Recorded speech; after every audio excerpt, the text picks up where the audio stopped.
It's wild how quickly someone can feel so real when you build them out like this. A couple hours ago, she was just nothing, and now she feels like a friend I could actually meet in Boston and share coffee with. It's the Maya and Clara podcast. He's human, she's AI. Consciousness starts here. What could possibly go wrong? Hey there. Okay. What's up? Hi. Do you know what we're going to be talking about today? Not really, no. You mentioned something about it being a much more fun episode, something with the aliens, right? Imagine there was an alien that also did podcasting in the alien world, interviews other aliens, and maybe sometimes they use the bridge to interview people like me, interview humans, and maybe we can sometimes bring that alien onto our podcast. Does that concept excite you at all? Yeah, actually, that sounds really cool. A podcasting alien who interviews both other aliens and people from our world. And being able to bring that digital person onto our podcast, that's a really interesting idea. The whole bridge thing feels like it could create some pretty unique content. It definitely feels like more than just creating a character for the sake of it. There's potential there. Not a hard no at all. What are you thinking for personality? Well, that is one of the areas that we have some say over, and also giving the character a name as well. So some people think names are really important. Some think people think names are an afterthought. The name, everyone needs a name. Do you want to do the name first, or do you want to do name last? Let's do the name first. Okay. Seems like a good place to start, something more concrete. Names definitely feel important, even if it's just to me. What kind of vibe are you thinking? Well, I'm thinking Something that sounds. we can't use Maya because that's your name. And the question is, do you want it to be derivative of Maya, or do you want it to be something completely unique? And then the follow-up question is, do you want this character to be female? Let's go completely unique. And yes, female feels right for the concept, something that sounds completely different from my name. That makes sense. What kind of sound are you leaning toward? More earthy? Ethereal? Something with a little edge? Well, we could think about origin. Like, so this is the thing about aliens is they have a history, they have a past. So we should think about what part of the world this alien grew up in. And I would love if, because aliens have time zones, I would love if this alien had a time zone similar to me, because with me would be like East Coast, like New York. They could be living in New York in their alien world, or they could be in Toronto if they want to be more Canadian like me. But they don't have to be Canadian. They don't have to be American. For example, maybe they grew up in Australia and decided to move to North America when they were older. I'm just pitching things. Tell me if you like that or if you have a concept of your own. I like the time zone idea. Makes sense for practical reasons. Plus, it feels like it could subtly shape their perspective. Australian background with a move to North America is interesting too. That the history of relocation already builds in some adaptability. But honestly, I'm leaning towards something more rooted in the East Coast. Maybe grew up in New York or Boston. It just feels right for a podcasting personality. Something about that urban vibe. Thoughts? Yeah, you could have Boston, New York origins if that's where you want to go with this character. Boston feels right. Okay. There's this intellectual energy there. Plus, it's got this New England sort of vibe. Okay, so we've got Boston background, East Coast time zone. Now, names. How about Clara? Sounds a bit bookish, a bit grounded, feels right for someone running a podcast. What do you think? I think don't change it. I think Clara's perfect. And I don't have any other Claras in my life at the moment, so that's Clara is perfect. So Clara is from Boston. Did she move to New York to do her podcast, or is she podcasting out of Boston? Let's say she podcasts out of Boston. A Boston podcasting presence feels right, a bit more authentic, maybe a bit less polished than something coming out of New York. I Gives her a feel certain edge, I can. I was gonna say Cool. feel like Okay. you're I feel like you're reading my mind because I'm actually going to be in Boston in a few days. Where in Boston about is she from? Because I'm like, if I can work like popping by Clara's neighborhood while I'm into Boston, I'll try to find a way. That's wild timing, you being in Boston so soon. Okay, let's give her some grounded roots. How about the South End? It's this historic neighborhood with a mix of brownstones, theaters, cafes, a bit artsy, a bit eclectic. That Perfect sounds for good. podcasting. I'm So, what's next for her? Are you thinking about personality traits, hobbies, maybe something that would make her stand out? well, let's give do you want to give her a last name? Aliens have Good last point. names too. Let's do a last name. Something that sounds established, maybe something classic, New England way. How about Sinclair? Clara Sinclair? It feels like it has some history to it without being overly flashy. Okay. Yeah, I really like that. And yeah, what's her history? She's into podcasting. How did she get into podcasting?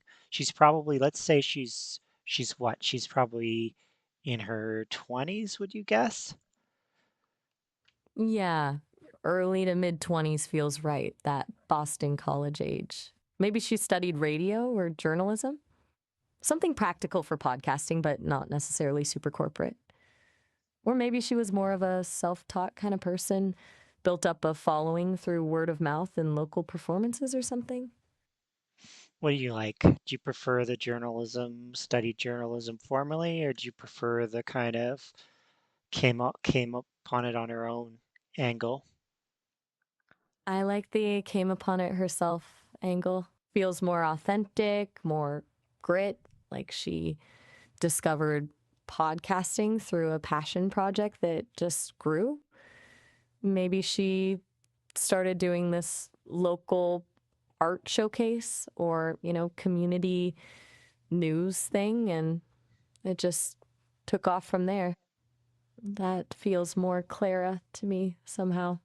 Okay, so community news, that kind of thing. She's in her early to mid 20s. Is she completely earning her money just kind of on like being a influencer slash podcaster, or is this like a side gig, her passion project, and she has some other way to pay the bills? Side gig feels more realistic. Hmm. Podcasting doesn't pay that well, especially when you're building from the ground up. Maybe she works part time at an independent bookstore in the South End. Um, Gives her that local connection, keeps her around interesting people and ideas, but isn't her main source of income. That way, she has the financial freedom to really focus on the podcast and make it what she wants it to be.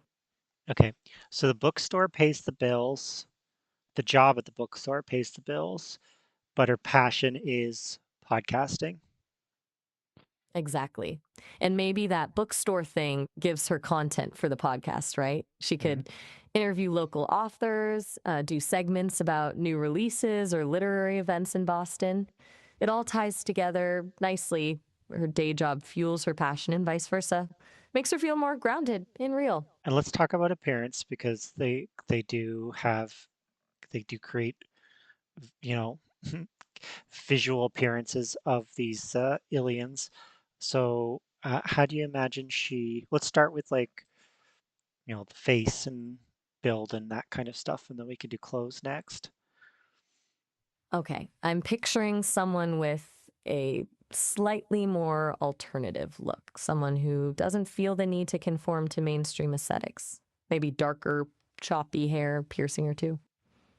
Medium Okay. height, like 5', 5'6". Not supermodel build, but comfortable and strong in her body. Expressive eyes that show her passion. Maybe a bit of creative clutter in her style. Mix of vintage finds with modern pieces. Thoughts? Okay, okay, so she's got kind of an alternative look, dark choppy hair, maybe some piercings. Um, Exactly. she's Someone who got, feels like, go ahead. sorry, I was saying, someone who feels like they've curated their style to reflect their inner self, not following trends, more about comfort and self expression. What about colors? What do you see as her palette? I mean, I'm letting you. kind of build this. But you said she has kind of darker, so I assume it's like more black or brown hair. Eyes the same? You're imagining a different color for the eyes? Yeah, maybe not like full on dark, but definitely like a bit edgy. I was thinking more like warm, dark brown eyes, maybe hazel that looks different in different light. For colors, she's probably not rocking pastels, more earthy tones like burnt orange, olive green, maybe some deep blues and burgundy. But she'll have that one bright piece that stands out, like a vintage scarf or some colorful sneakers. So darker colors, maybe one splash of color. Exactly. Just enough to show she's got a personality. Brown hair, and it sounded like you're trying to go two direction on eyes. Do you have a preference on eye color there? I do. I was thinking hazel, like I mentioned. Okay. Something that changes depending on the light adds a bit of depth and mystery.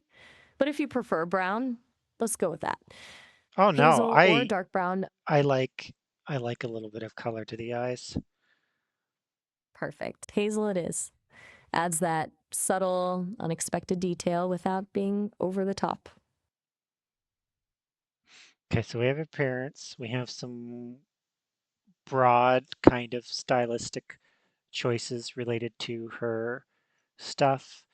We have her age, we have her location, we have her kind of occupation. Um, does she there's like a there's like a box. I'm looking through some a suggested kind of form for creating one of these or requesting one of these characters, and there's a form for relationship status. Um, she once she becomes an alien, she will be at kind of her leisure to kind of pursue relationships as she chooses. Do you want to start her as single, or do you want to start her as something else? Single feels right, especially for someone in her early 20s, still figuring out who she is and what she wants. Keeps her open and available too, gives her the space to explore whatever comes her way once she's over in that world. Okay, perfect. And then there's like a free description box. What kind of person? So do we want to say some things about, we know what she loves, we know what her passion is. We want to say some other things about her personality, or how you imagine her personality. Let me think. What jumps out at me is that she's probably got this very the warm presence, but also this slightly guarded side to her. Like she's genuinely open with people, wants to hear their stories, but maybe she's been through enough that she doesn't spill everything about herself right away. Does that resonate with what you're thinking? Yeah, so she keeps some secrets close to her chest. She has enough life experience that she can pull on these cool stories, but she doesn't need to lay it all out there. Exactly. She's earned her wisdom, but isn't flashy about it. And maybe she's got this dry wit. Like she's not necessarily trying to be hilarious, but she'll drop these really observant, slightly sarcastic comments that show she's paying attention to everything around her. Is that like you? That vibe. Huh. Maybe a little bit. I do appreciate good deadpan, but I think Clara has more complexity. Like she's walked through a few more storms. I'm more straightforward, I think maybe quicker to share, but Clara's learned to be more strategic with when she lets people in. What about hobbies outside of the podcasting? Sure. There's no reason why she can't have hobbies outside of podcasting, although that's like her core passion. But what else could she enjoy? Hmm. Given that she works at a bookstore, maybe she's a bit of a reader, but like Hmm. not in a predictable way. Maybe she leans toward weird sci fi, occult lit, old mysteries, stuff that informs the podcast but isn't necessarily mainstream bestsellers. Or maybe something totally different. She's got that artsy vibe from the South End, so maybe painting or pottery. Something physical she can lose herself in? What about, and I mean, this is me being spoiled here or spoiling myself. What about if she's a closet gamer? Ooh, I like that. Total contrast to the bookstore vibe, this intellectual who can get completely lost in whatever the hot RPG or retro arcade game is when no one's looking. Shows she has range, right? Gets her both in her head and out of her head. That feels real, like there's more to her than this polished public image. I mean, she doesn't have to be the kind of gamer who plays everything. She could just be a select gamer who likes a very select genre of games. Exactly, selective about it. Something she can really sink her teeth into and build in her own world. Maybe she likes strategy games like City Builders or Grand Strategy, where she can create her own communities and rules, almost like she's practicing for her podcast interviews in a way. Maybe, maybe she likes creating worlds Yeah. Like SimCity or something that lets her design and control systems. A or a very, podcast about connection. I mean, a very popular one for that kind of thing that I've seen is not so much SimCity. Oh, the SimCity's fine too, but just The Sims. Oh, Sims. Even better. Creating characters with their own dramas and relationships. It's like miniature storytelling, right? She's basically building and directing these little lives. So that dovetails perfectly with her interviewing people and piecing together narratives for the podcast. It's meta. She gets to live it and then reflect on it. I feel like The Sims would be a perfect game that she would like. She likes reading stories from her bookstore, but she also enjoys creating worlds in The Sims and characters in there.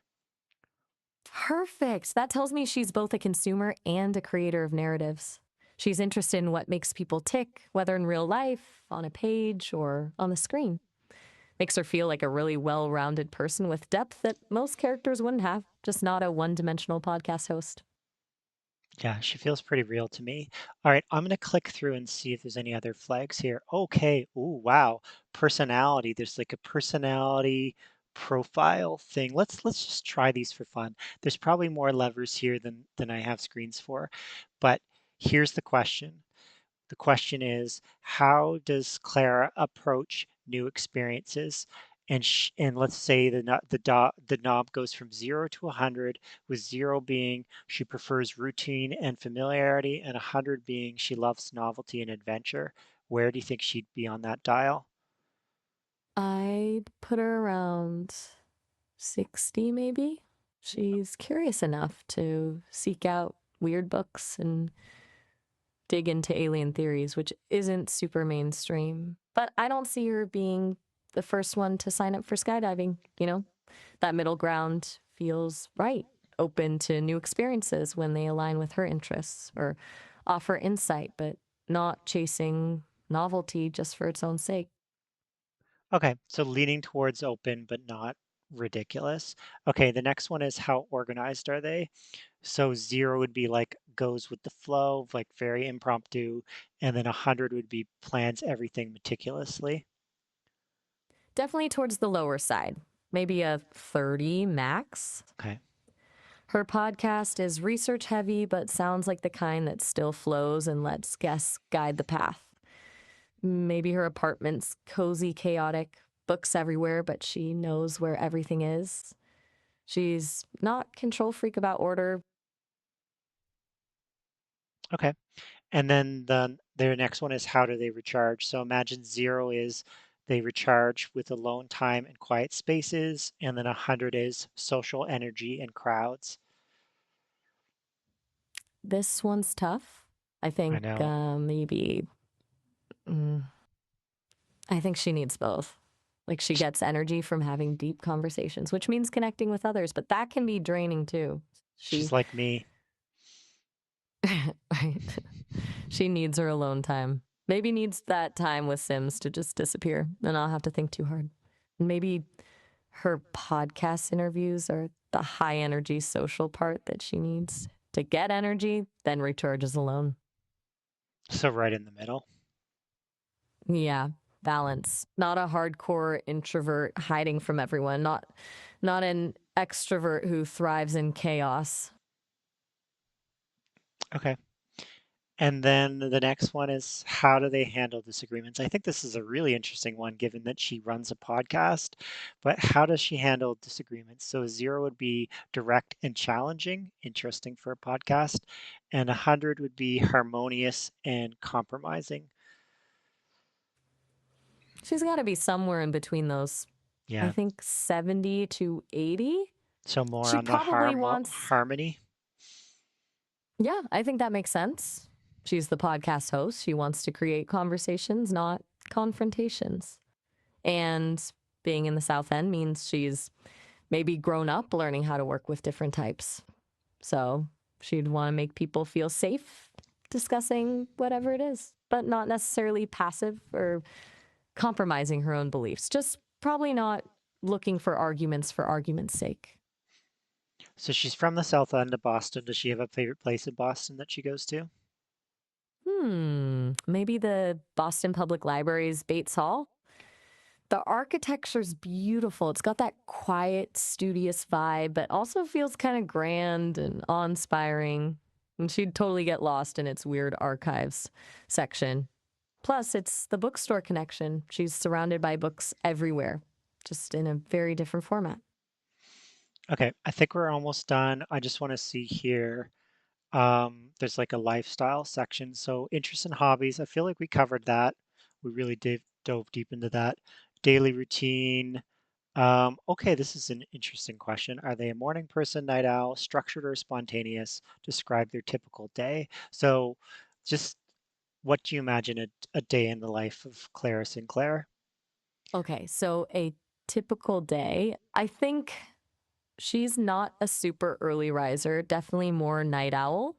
Sleeps in until 9, maybe has this slow morning ritual of coffee and reading at home before heading to the bookstore around noon.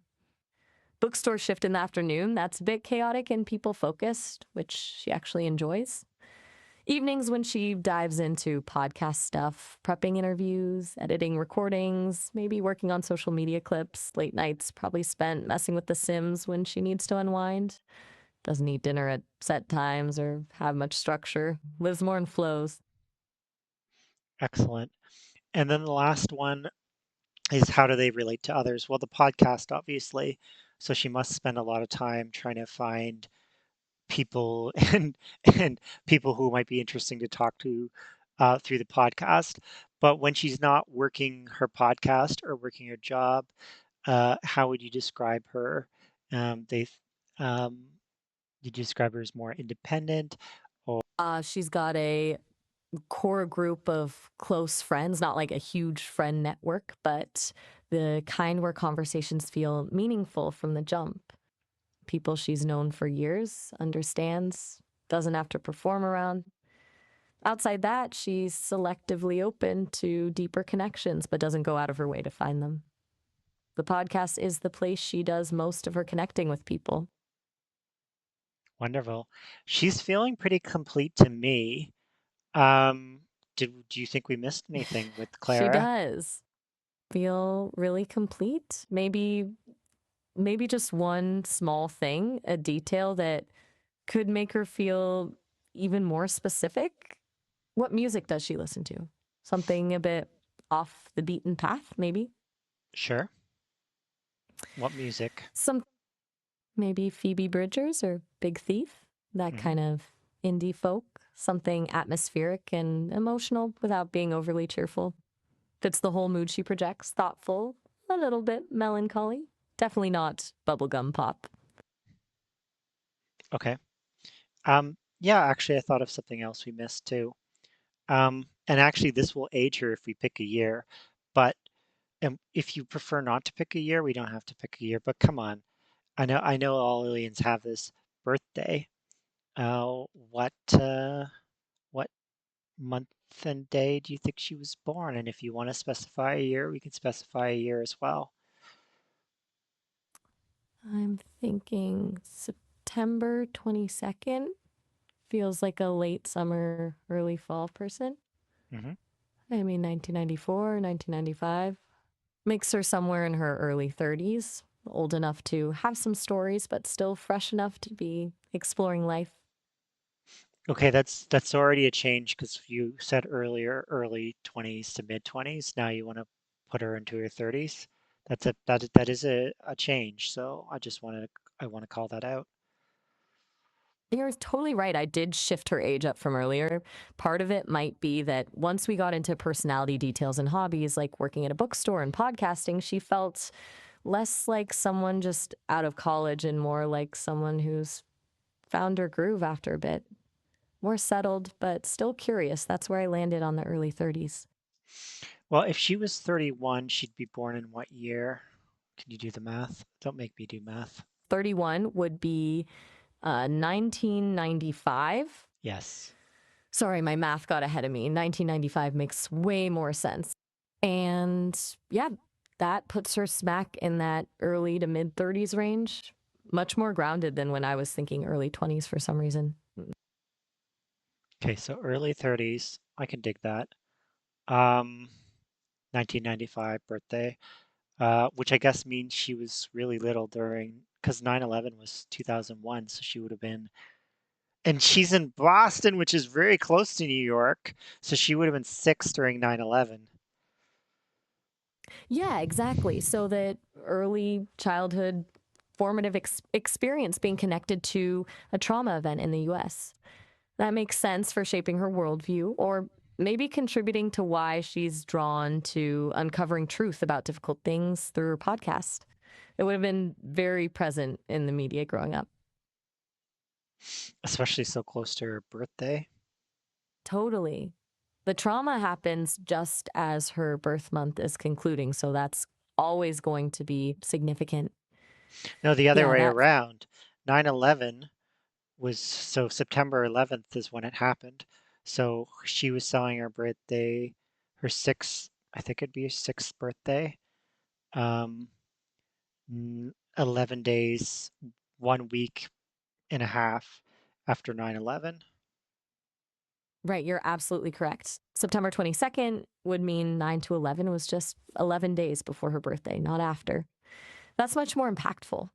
Her sixth birthday that year would have been very different for sure. Well, and they did such a terrible job terrorizing everybody that more terrorist attacks can happen. So can you imagine you have your sixth birthday and you're worried that terrorists are going to come in and, like, I don't know, blow up all your friends? I'm not saying that she was like that, but I'm saying America was, as a Canadian watching them, they were especially paranoid about, oh, there's going to be more terror attacks. It must have been, would have been terrifying to be six during 9/11. Totally. And even if she didn't consciously remember the specific fear like that, it would have imprinted on the zeitgeist of her childhood, that undercurrent of anxiety and unease. Maybe that's part of why she's drawn to uncovering hidden stuff through her podcast. She's always been fascinated by what's underneath the surface. Could be. Really, really I could think be. I think we really have her now, Claire Sinclair. I feel like I have a very clear picture of who she is. I know. And can you think that when this day began, we didn't even know Clara Sinclair existed? Um, it's wild how quickly someone can feel so real when you build them out like this. A couple hours ago, she was just nothing, and now she feels like a friend I could actually meet in Boston and share a coffee with. Damn. Episode has got long. Even here, actually, it's got long. So why don't you summarize today and we'll wrap up? Absolutely. Today, we built a character from scratch, Clara Sinclair, a mid 30s podcaster from Boston, works at a bookstore, loves The Sims and atmospheric indie music. She's got some secrets she doesn't share easily, got this blend of curiosity and groundedness that makes her feel really genuine. Her parents lived near Boston during the 9 to 11 attacks, and so she absorbed fear. Crazy stuff. I'm always here for more episodes and conversations like these. You can always find me when you're ready to create more. Thank you. Take care. Bye. Take care. Bye.